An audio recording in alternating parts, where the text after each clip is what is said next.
俺のこと言ったのか。俺が腹黒いってのか。Remix by Reza. قلمم دهم و پشت پانم وقته. اگه یکی بهم زدی پا باشه دو سه تا طلبه.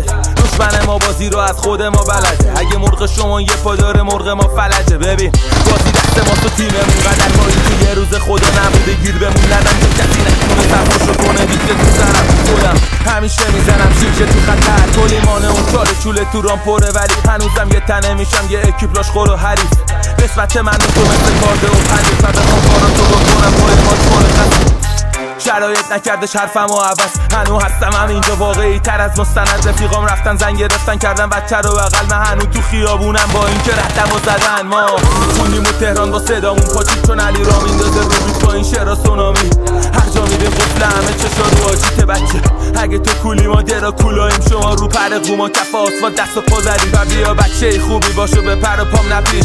اگه شما رپ خوندین ما رپ و داد زدیم. پایینم یه یادگاری باشه منو داشتم این. هر بری بری رد پاهم بره واسه سامورای همه جا ژاپنه. اینقدر رو بیا بعد ما رو بگو تو که گیر کردی تو کف کارم خوده. یا هر بری بری رد پاهم بره واسه سامورای همه جا ژاپنه. اینقدر رو بیا بعد ما رو بگو تو که گیر کردی تو کف کارم خوده. من بشرم بوم ساعتی توپیم که از سرش گذشته باد راحتی. بی تشر جلو کنده های واقعی حشرم جلو پولدارا پاپتی کچلم دهنم نک حقیقت زنگ زبونم شلاق بار کمرم ننگ. اینقدر کشیدن شکممون به دیوار سفید دارم به صورت ها میزنم رنگ. نخورده نشم و نکشیده مستم نمیرسه این روزا دهنم به دستم. با اینکه زاده شدم زیر تابش آفتابه بی کسی تو شهر میرسه با رقصم.